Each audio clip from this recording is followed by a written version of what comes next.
MSW Media.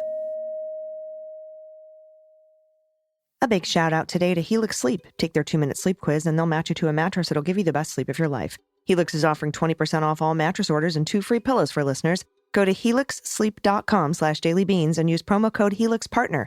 This is their best offer yet, and it won't last long. With Helix, better sleep starts now. News with swearing. Daily beans, daily beans. Daily beans, daily beans. Hello, and welcome to the Daily Beans for Monday, April 3rd, 2023. Today, Jack Smith has amassed a mountain of new evidence in the documents obstruction case. Founding member of the Fugees, Pras Michel, is on trial for his crimes related to the Jho Low 1 MDB case. Preparations are underway for Donald's arraignment in Manhattan this Tuesday, and the Manhattan District Attorney's Office has sent another heated letter to House Republicans. I'm your host, Allison Gill. Hi, everybody. Dana's out. She's going to be out for a while. So it's just me today, although I do have some pretty cool guest hosts lined up for this week. So just some funny stuff going on over on Twitter. I don't know if you spend any time on Twitter, but Elon had said he was going to take everyone's legacy blue check mark away. He was going to take the stars off of the Sneetches' bellies on April 1st. And then he didn't, although he did take away New York Times's check mark. The actual New York Times took away their check mark, while, by the way, Fox gets to keep theirs, even though they have admitted to lying about stuff on TV. And so that was supposed to happen April 1st. It didn't happen for everybody. And so today I went to check, if you click on the blue check mark in somebody's bio, you can see whether they're a Twitter Blue subscriber, whether they pay for that check mark, or whether it's a legacy check mark. It says this is a legacy blue check mark. It could be notable or not. And then the Twitter, this is, if you click on it and they're a blue subscriber, it says this account is verified because it subscribes to Twitter Blue. So something happened today on Sunday where he changed that verbiage. Now, if you click on the blue check mark, whether you've paid for it or whether you're a legacy blue check mark, whether you earned it, it just says this account is verified because it either subscribes to Twitter Blue or is a legacy blue check mark. So he's kind of lumped everybody in together. So now you can no longer tell who is verified because they subscribe or who is verified because they were a legacy blue check mark. It's absolutely ridiculous. He's making shit up as he goes along. He's such a narcissist. He thinks that, you ever had that boss, the new boss who comes in and thinks they have all these great new ideas, but they've already been tried out and failed, but they want to do it anyway, and then it fucks shit up, and then you have to say, look, we already tried that. We have the best practices. This is why we do it this way now. That just seems like what he's doing. He gets an idea. It backfires on him magnificently because nobody was going to pay for the White House wasn't going to pay for that check mark. CNN wasn't going to pay for the check mark once he took away all the check marks. I certainly wasn't. And most people weren't. They were like, fucking take it. Fine, whatever. Now it'll be the Sneetches without the stars on their bellies that, that are the legacy blue checkmark accounts or whatever the fuck. It's so ridiculous. But he just keeps making, he made that decision. It fucked shit up. People were mad. It backfired on him. So now he's made the decision, I guess, maybe not to take away legacy check marks and just call everybody a blue check mark. Well, it's either legacy or Twitter Blue. It's absolutely ridiculous. He's like a fucking 9-year-old. And the wheels are falling. It's like a Tesla. It caught fire spontaneously and the wheels are falling off. So that's happening over on Twitter and everybody is laughing about it. And also later in the show today, I want to let you know, I'm going to be talking to CNN senior legal analyst Joan Biskupic. She's been covering the Supreme Court now for over 25 years. She has a new book out tomorrow called 9 Black Robes Inside the Supreme Court's Drive to the Right and Its Historic Consequences. So I'll chat with her. And we have tons of news to get to from over the weekend, as you can imagine. So let's hit the hot notes. Hot notes. All right, from Barrett, Dossie, and Stein at the Washington Post, absolutely devastating news for Donald Trump in the special counsel investigation into his obstruction of the government's retrieval of classified documents from Mar-a-Lago. We knew that boxes had been moved from the storage room downstairs thanks to surveillance footage subpoenaed by the Department of Justice. But what we are now learning is that Jack Smith apparently has evidence that Donald looked through some of those boxes himself. This is a significant development in the case. Let's read some key passages from this amazing story, amazing reporting from the Post. In the classified documents case, federal investigators have gathered new and significant evidence that after the subpoena was delivered, Trump looked through the contents of some of the boxes of documents in his home, apparently out of a desire to keep certain things in his possession, according to people familiar. Investigators now suspect, based on witness statements, security camera footage, and other documentary evidence, that boxes, including classified material, were moved from a Mar-a-Lago storage area after the subpoena was served, and that Trump personally examined at least some of those boxes. In addition, authorities have another category of evidence that they've got. They consider it particularly helpful as they reconstruct events from last spring. Emails and texts from Molly Michael. She's an assistant to the former guy who followed him from the White House to Florida before she eventually left the job last year. Michael's written communications have provided investigators with a detailed understanding of the day-to-day activity at Mar-a-Lago at critical moments. Investigators have also amassed evidence indicating that Trump told others to mislead government officials in early 2022, before the subpoena, when the National Archives was working with the DOJ to try to recover a wide range of papers. The Post says here, that might not constitute a crime, but I say it does. Obstruction has to be against an official proceeding, and the National Archives has cops and investigators. So prosecutors have collected evidence that Trump ignored requests from multiple advisors to return the documents to the archives over a period of a year. He ignored requests from multiple advisors to do that. Then he asked advisors and lawyers to release false statements, claiming he'd returned all the documents. And then he grew angry after being subpoenaed for those same documents. Investigators also have evidence that Trump sought advice from other lawyers and advisors on how he could keep documents after being told by some on his team that he could not, according to people familiar. They have collected evidence that multiple advisors warned Trump that trying to keep the documents could be legally perilous. So he knew.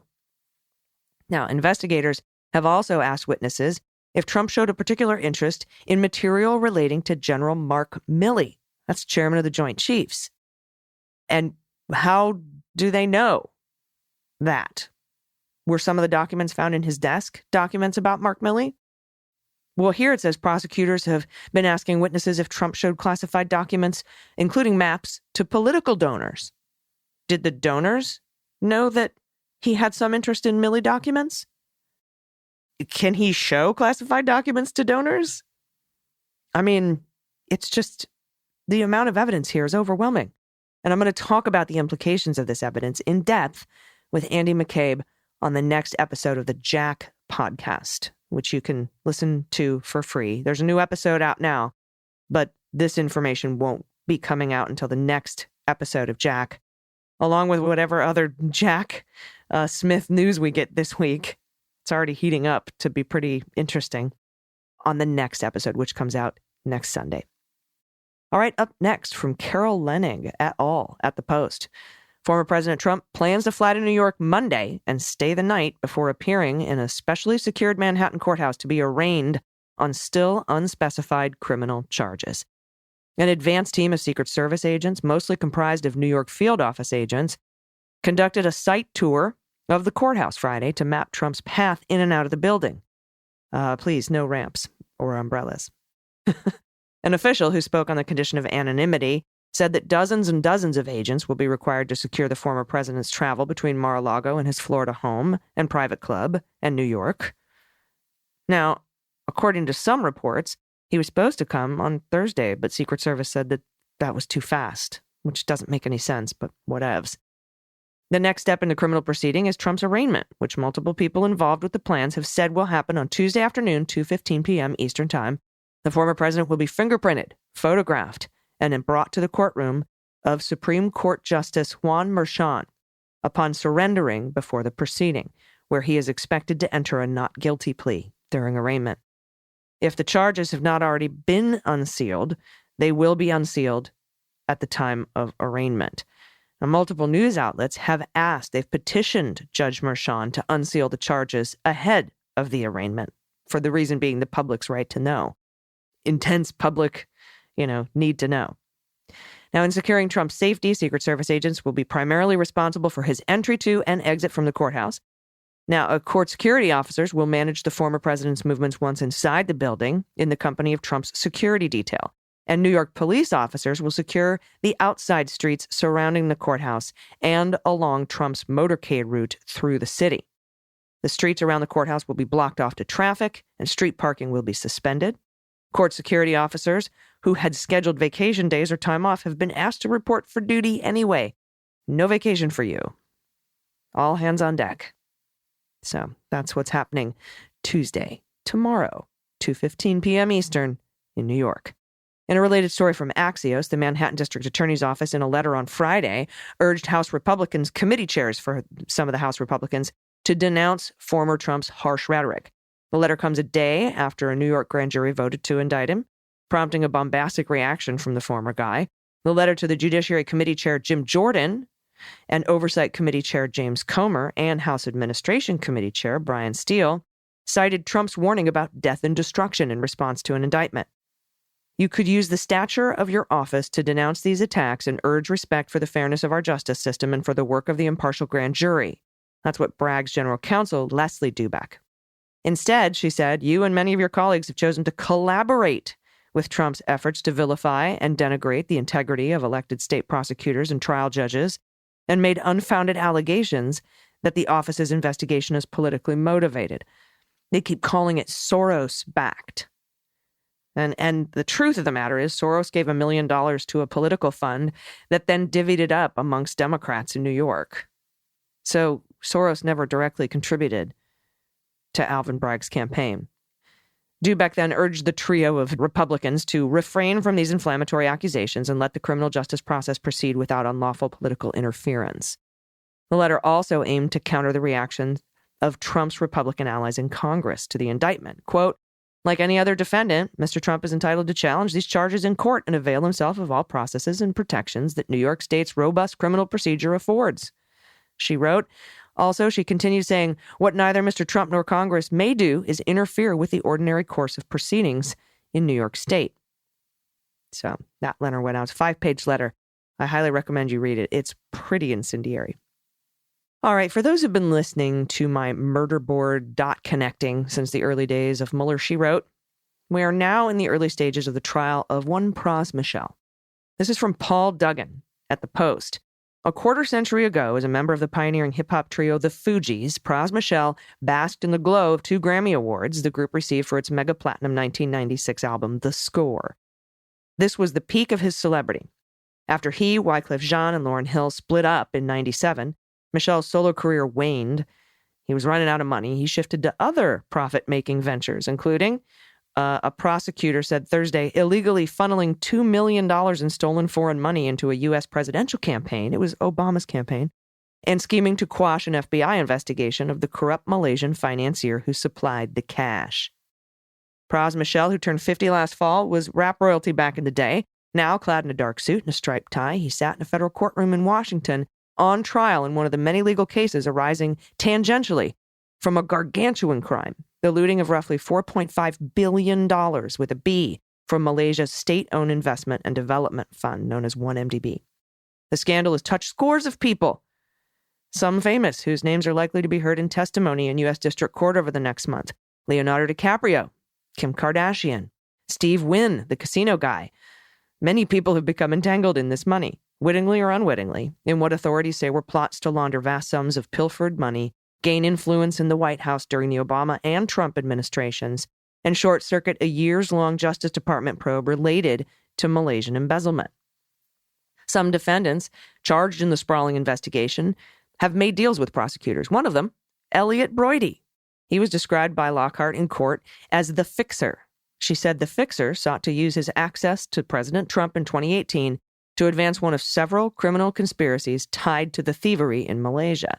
After Broidy pled guilty in the case, admitting to illegally lobbying for foreign nationals, Trump pardoned him on his last full day of his presidency. Pras Michel has pled not guilty to a 12-count indictment that accuses him of money laundering, campaign finance violations, acting as an unregistered agent for foreign nationals, witness tampering, and lying to banks. In one scheme in 2012, Michel received almost $18 million from Jho Low, the Malaysian financier. Authorities have described Low as among the looters of the Malaysian Sovereign Wealth Fund, 1MDB. They say he used the stolen money to pay for a lavish lifestyle in the U.S., including bacchanalian parties with celebrities, supermodels, and movers and shakers in New York and Hollywood and elsewhere. Jho Low met Pras Michel at a Manhattan nightclub. Jho Low, now charged with numerous federal crimes himself, is a fugitive from justice, believed to be in China. In court filings, prosecutors said Jho Low cozied up to DiCaprio, allowing the actor to gamble on his tab at a Las Vegas casino, giving him pricey artwork, a Picasso, namely, which he had to give back, and arranging financing for the 2013 movie The Wolf of Wall Street. DiCaprio starred in that film. He was also co-producer. By 2017, however, the fast-living financier was under investigation in the United States and other countries in connection with the 1MDB embezzlement. Quote, Low was in trouble and Low needed help. That's what Lockhart said in her opening statement. So he turned again to Pras Michel. This is where Broidy the fixer came in, Lockhart said. After Trump took office in 2017, Broidy was named deputy finance chair of the RNC under Steve Wynn, the casino mogul, who was the finance chair. And as Pras Michel tried to come up with a way to assist Jho Low, he was introduced to Elliot Broidy by an acquaintance, according to the indictment. Lockhart said the fixer, Broidy, for a price, agreed to urge federal officials to shut down the Justice Department's 1MDB-related investigation of Jho Low. The conspirators' deal with the Malaysian money man, quote, an $8 million retainer fee up front and an additional $75 million success fee if the matter were resolved within 180 days, or $50 million if the matter was resolved within a year. That's what the indictment says. It says their written contract was disguised as a legal fees agreement for helping Low with a civil forfeiture case. The true purpose, though, was to secure Broidy's services to lobby the administration and the Department of Justice to end the investigation.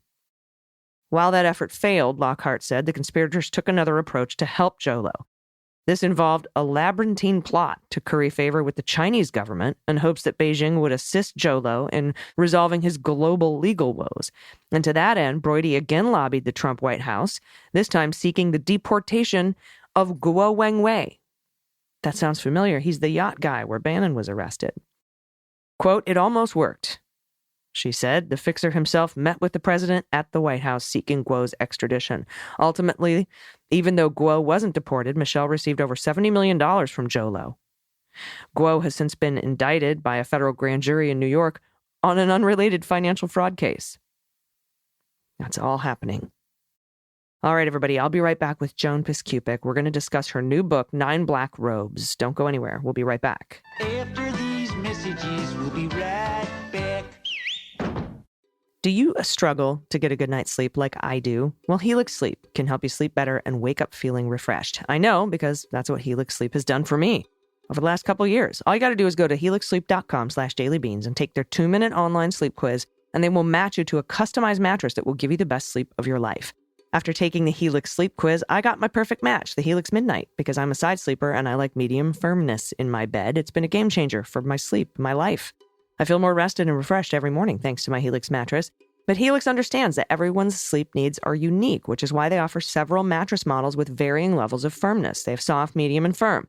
They also have mattresses for plus-size sleepers, the Helix Plus, and there's options with cooling technology for hot sleepers. Whatever your sleep preferences, Helix has the perfect mattress for you. Back, side, sleeper, whatever, any other type of sleeper, they have a mattress for you. So if you need a mattress, go take the quiz, order the mattress you're matched to. It'll come right to your door, shipped for free. Mattresses have a 10 or 15-year warranty, depending on the model. You even get to try it out for 100 sleeps with no risk. They'll come pick it up if you don't love it, but you will. And you don't have to take my word for it. Wired Magazine named Helix Best Overall Mattress in 2021, and GQ Home Awards called them their favorite mattress in 2022.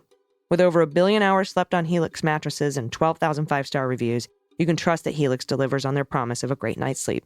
And right now, Helix is offering 20% off all mattress orders and 2 free pillows for listeners. Just go to helixsleep.com/dailybeans and use promo code HelixPartner. This is their best offer yet, and it won't last long. With Helix, better sleep starts now. Hey, everybody, welcome back. I'm happy today to be joined by CNN senior legal analyst, Supreme Court expert. She's been covering the court for 25 years now. And she has a new book out called 9 Black Robes Inside the Supreme Court's Drive to the Right and Its Historic Consequences. Please welcome Joan Biskupic. Hi, Joan. Hi, Allison. Great to be with you. I'm really excited to talk to you about this book. I love this book. You know, I've been discussing the push to the right on the court that's been going on for a very long time. For a while now on this show, I know I've spoken to folks like Elie Mystal and Ellie Honig and other people who watch the court. And something about your book that really struck me is how it's put together. And I was wondering what kind of prompted you to write this book? What was it that you wanted? What message did you want to get out? I first came up with the idea back in late 2019 after I had finished my book on the Chief Justice. And I had sort of run out of interesting individual figures who I wanted to get into. And I thought a little bit about doing a group portrait because I could feel that they were under a lot of pressure from Trump. By then, we had had 2 of the Trump appointees on, Neil Gorsuch and Brett Kavanaugh. And my original idea, Allison, was to sort of look at the court from the inside, the maneuvering within chambers, the pacts made, the deal making, and how they came up with decisions at a time when they were under such political pressure. So that was my original idea. But then what happens is that we have this unusual situation in 2021 and 22, first with COVID, and the Trump effect just becomes deeper and deeper with his 3rd appointment after the death of Ruth Bader Ginsburg. And then all of a sudden we've got Dobbs center stage. So I was going chronologically, as you can tell, but once the court accepted the Dobbs case, I said to my publishers, look, I'm not going to be able to submit this manuscript on time. I need to wait to see what they've done.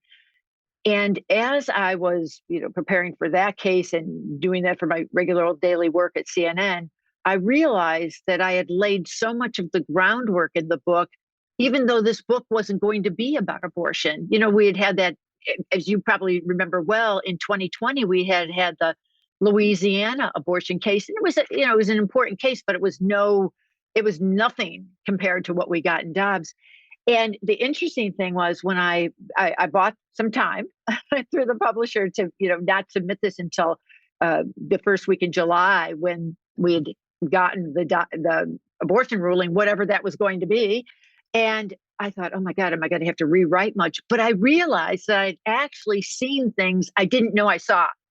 I was one of those people, Allison, who kept saying, maybe the chief is going to be able to pull something out. Maybe the chief is going to get Kavanaugh to come over for some sort of middle ground ruling. And I know abortion rights activists don't even think about a decision being middle ground if it were to uphold Mississippi's 15-week ban, but it would have been a lot better than what we all got. So I was originally prompted with trying to bring people inside the court. So much was being written about the Trump effect on politics, on the nation's psyche, on so much of what was happening in America. And I wanted to use the sort of access I have to bring people inside. And then it turned out that the court, frankly, gave me a much better story. In fact, the title, 9 Black Robes, was just a working title that I never really was high on at all. I thought, I don't know if I like this. But by the time we got to Dobbs, it just felt like the right kind of title. Yeah, because you said you were sort of like laying out the road, the path, to where we are now with decisions like the Dobbs decision.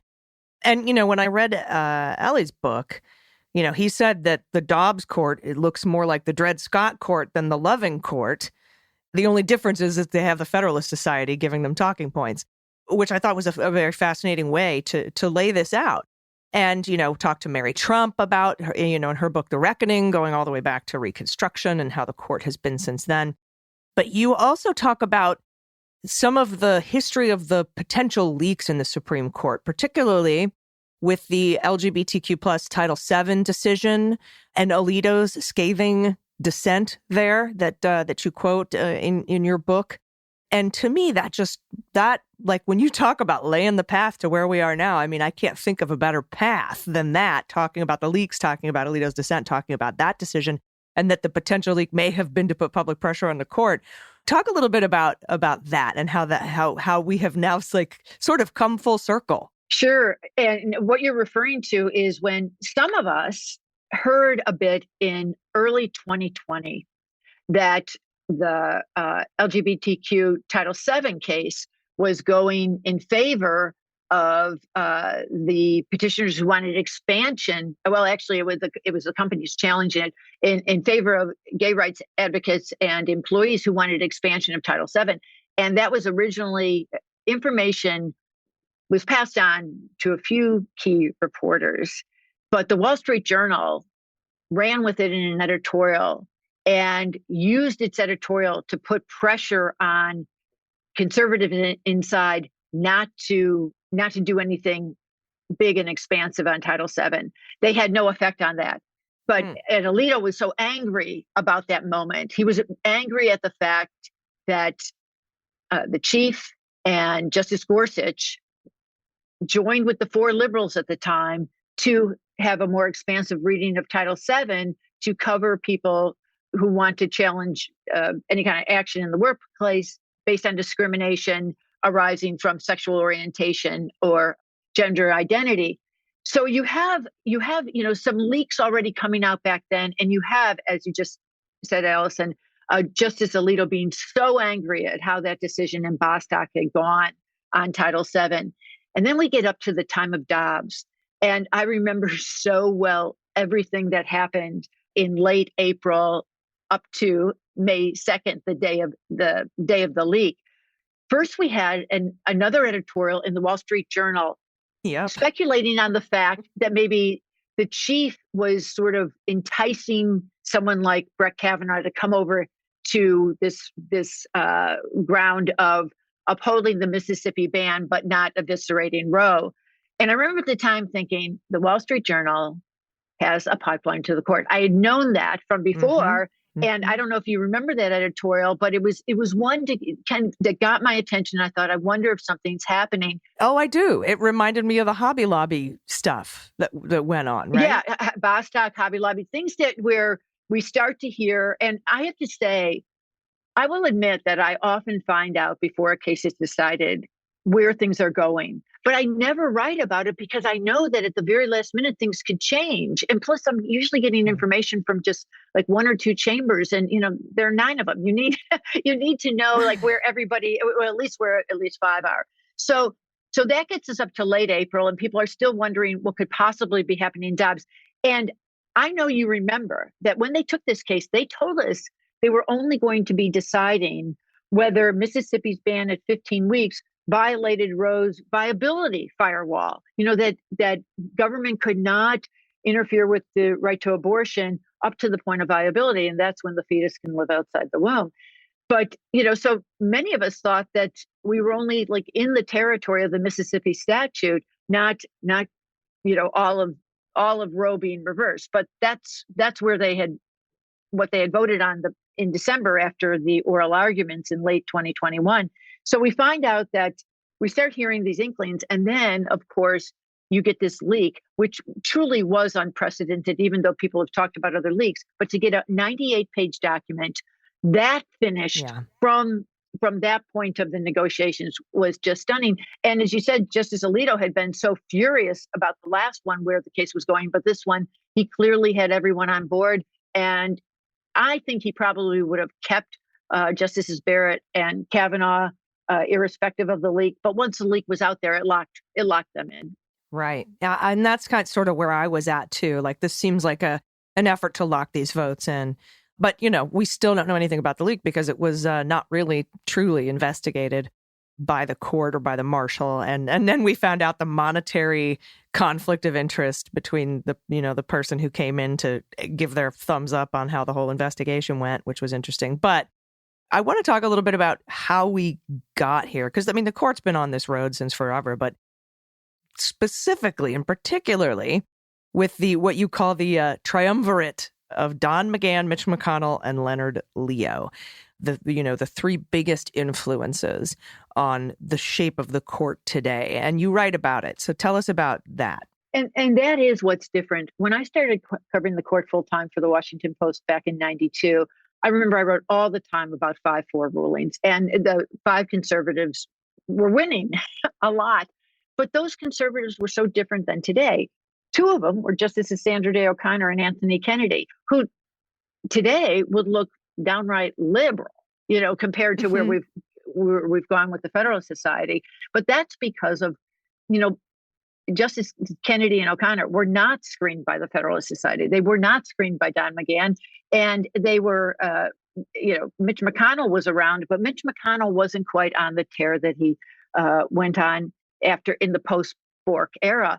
As you know from that chapter, I talk about Mitch McConnell taking the floor in fall of 1987 after the Senate is about to vote down Robert Bork, and he essentially says, "You will rue this day. I will remember. I will remember." And he certainly did remember. And he pairs up with Don McGahn, who is like a generation younger, but yet grew up with the Federalist Society, in college and law school. In fact, Don McGahn speaks about how his father made him watch the Bork hearings, and then he in college watched the Clarence Thomas hearings, and that was very energizing for him. And then talk about being energized. You take someone like Leonard Leo, who just basically came on the scene, in the late 80s, early 90s, about a decade after the Federalist Society was founded. But he comes in with his power of networking and money raising, big money raising. And I think his title had been like executive vice president, whatever his title was. He was really running things, and he was generating more money for the Federalist Society agenda. And also he is so great at networking, and he's always been close to Mitch McConnell. And he remembered Don McGahn from when Don McGahn was president of his law school Federalist Society chapter. And they were all perfectly positioned to enable Trump when he came in. In fact, Donald Trump basically turned it all over to Leonard Leo and Don McGahn. The night of Justice Scalia's death on February 13th, 2016, Don McGahn, first of all, Leonard Leo is right at the center of this because he gets a call from somebody in the Scalia family saying what's happening. He immediately tries to get Mitch McConnell. He is in touch with Don McGahn. Don McGahn immediately calls Donald Trump and says, take advantage of this Republican debate that was going on that night to talk about how the Senate should stall, delay. And that's exactly what happened. Yeah. Yeah. And, I've been meaning to ask an expert about this because I still don't know the answer. I'm going to shift gears here on you a little bit. There was some video after Kavanaugh was nominated of Justice Kennedy and Donald Trump having an exchange. And Justice Kennedy seemed really upset at something that Donald Trump said.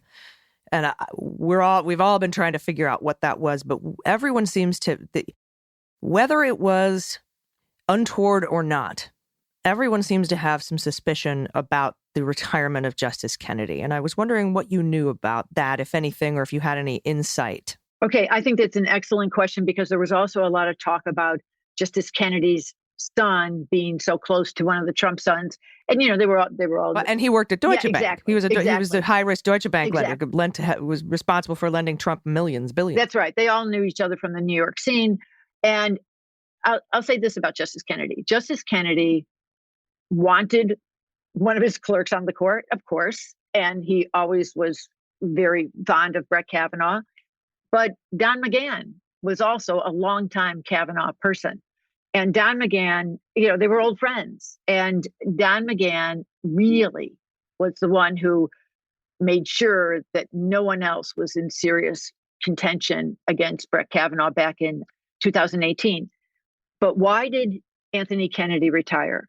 I know that some people believe he retired to guarantee Brett Kavanaugh having that seat. I know that Justice Kennedy was ready to retire. He was, let's see, he was born in 1936, and here we are in 2018. So he's into his 80s. He's tired. He's showing some weariness and age on the bench. I want to be careful about how I speak about someone, who is older, and maybe I believe it was time for him to retire. And I think he and his family thought it was time for him to retire. And one thing I will point to is that other justices who've left the bench tend to take on lower court cases or tend to take on book projects. And right now, Justice Kennedy isn't doing any of those things. He is speaking on occasion, but I think he was ready to pull back from real full-time work. So I think it was time for him to retire in his own mind, given his age and just how he was feeling about the job. But I also think I don't diminish the idea that he wanted someone like Brett Kavanaugh in there, and he had partners. Don McGahn wanted Brett Kavanaugh, and Don McGahn hung in there with Brett Kavanaugh when the going got rough. Yes. They sure did. I was like, they could easily just solve all this by switching their nomination to Amy Coney Barrett. And they didn't. That's right. That's right. They had her in the back pocket with the idea that, they thought in the most basic terms, when the woman retires, then we have this other woman ready kind of thing. But, Justice Kavanaugh had really worked very hard to stay positioned. And as you referred to the triumvirate chapter, but I kind of lay out his abortion decision on the DC circuit that certainly got the attention of conservatives who wanted to make sure that he would be in their camp on abortion rights. Yeah, definitely. Before I let you go, one of the interesting parts here of the book that really stood out to me was the bit about the bitterness among some of the justices after Ruth Bader Ginsburg's death and how her belongings were handled. Can you talk about that? Yes, Ruth Bader Ginsburg was just holding on as long as she could, obviously. It was when I went back and tracked all the doctor's appointments she had in 2020. And, this was after she had, had so many different bouts of cancer, the lung cancer, the pancreatic cancer, the rectoral cancer. She just had so much cancer that she kept having to fight off. And I went to see her in January of 2020. Literally and figuratively. Yes, that's right. I went to see her in January of 2020, right before COVID. So I was meeting her in person in her chambers. And she had just had a scan and she was cancer-free. And she was saying how happy she was about that. But then I found out that within about 6 weeks, it had reappeared. So some of her colleagues knew how sick she was getting. But remember, they weren't meeting in person at this point, because now, as we move into spring of 2020, she's feeling, she's just having so much more go on, and she's going to the hospital. And, finally on September 18th, she does die. And her staff, which had been working with her, trying to keep her up to speed on cases, as she was up to speed on cases by bringing her briefs at her home, briefs to the hospital, trying to just help her along in these final weeks and months. The staff was just really exhausted, and then they helped plan this funeral. So they finished the funeral, the memorial services, where thousands of people had come to town, and suddenly they're asked to clear out of the chambers. And that was very upsetting to many people in the court. And there was already so much bitterness about how quickly things were happening.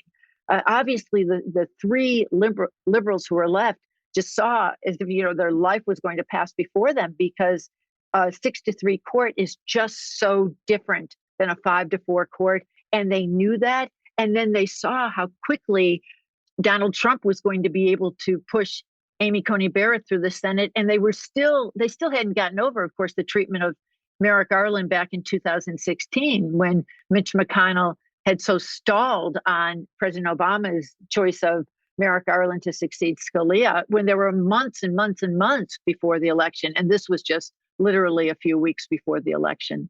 Yeah. Wow. Yeah. And we were all devastated by that. And we were reeling from COVID and the threat of a 6-3 court. Absolutely.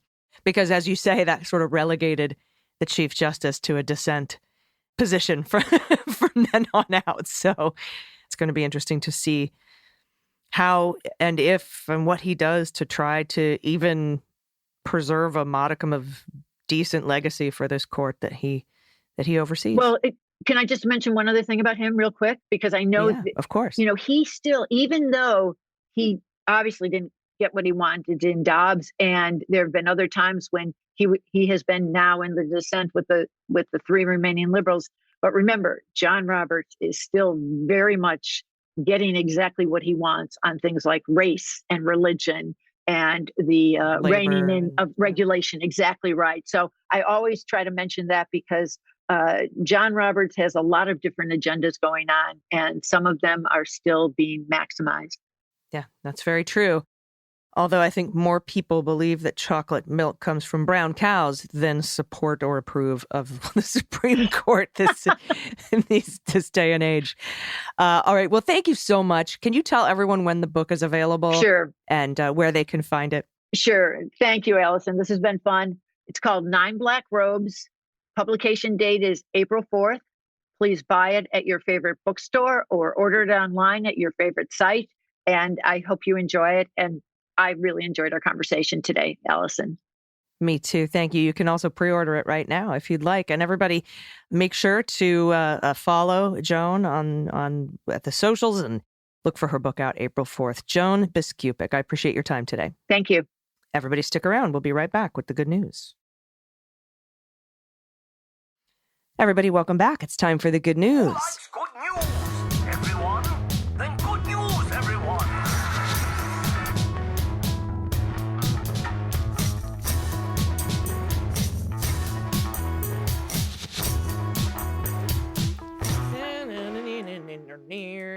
Good news, good news. And if you have any good news, confessions, corrections, a shout out to a local business in your area, a shout out to a loved one, you want to send me your pod pet pics. We want to play What the Mutt with us.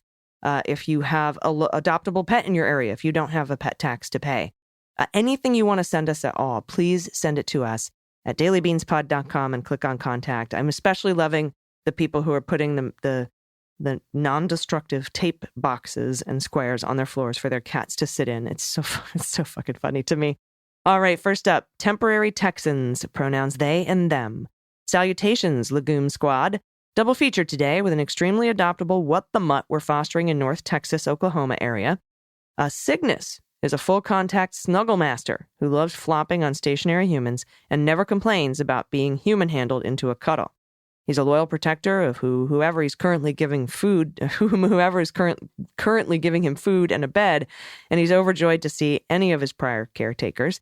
Would be a fantastic companion for a person just moving to a new area or leaving a fuller house who enjoys dog snuggles but may appreciate having an alert defender with a full-bodied bark protecting the homestead.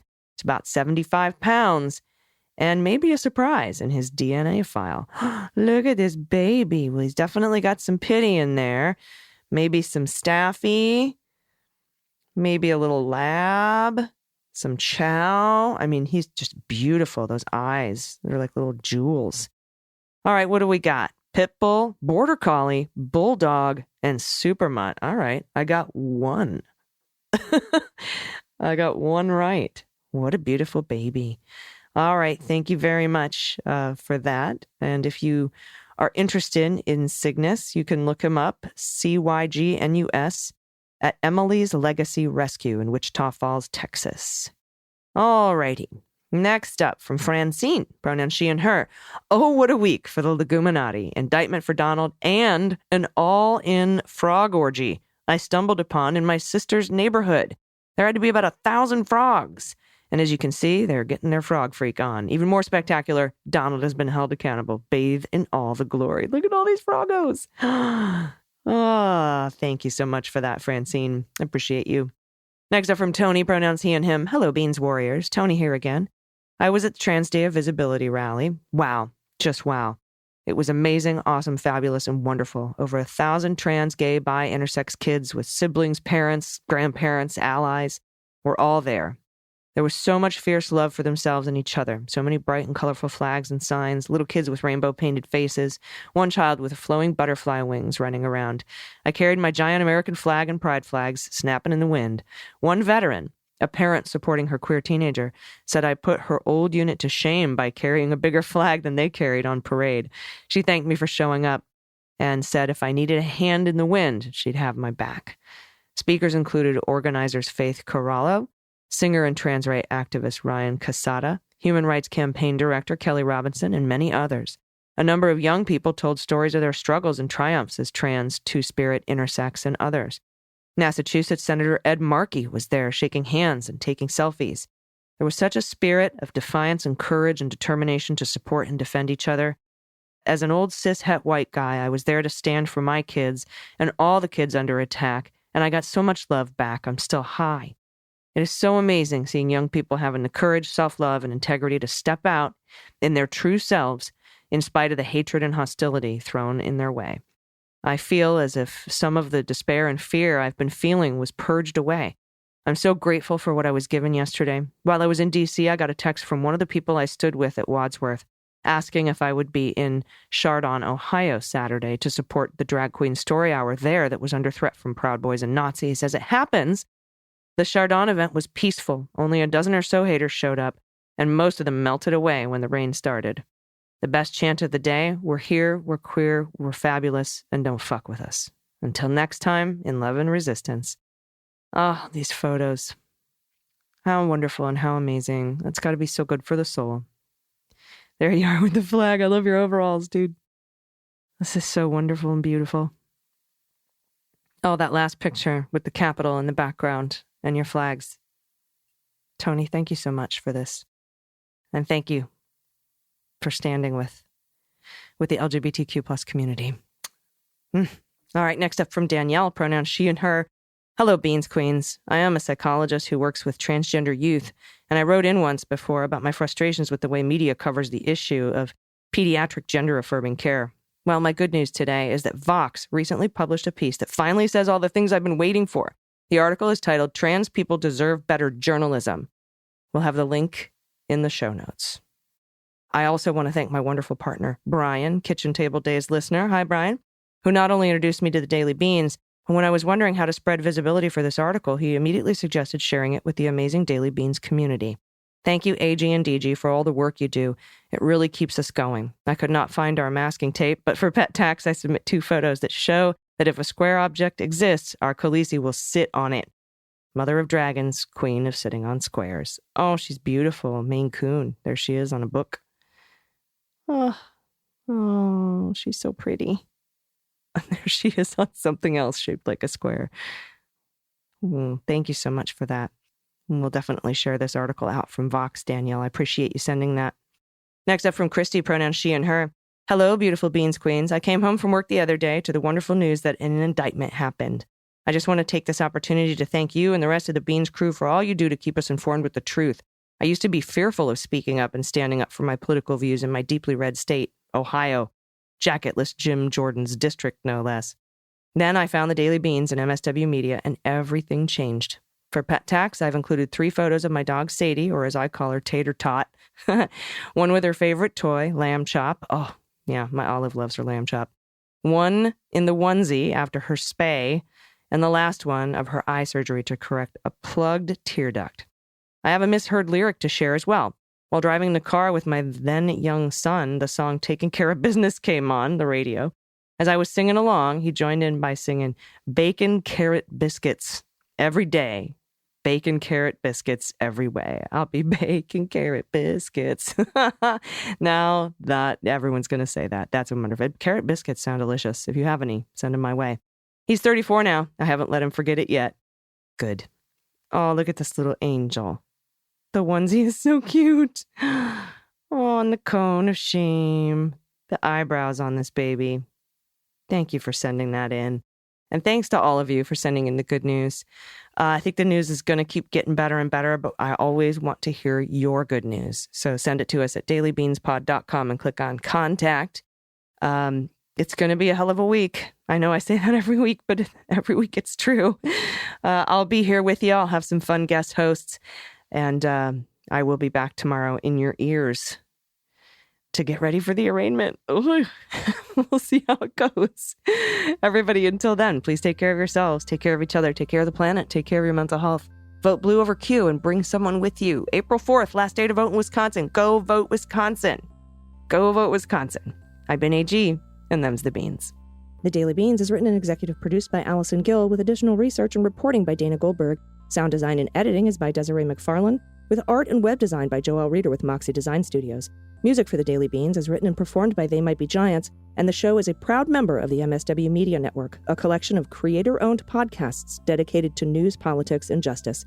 For more information, please visit mswmedia.com. MSW Media.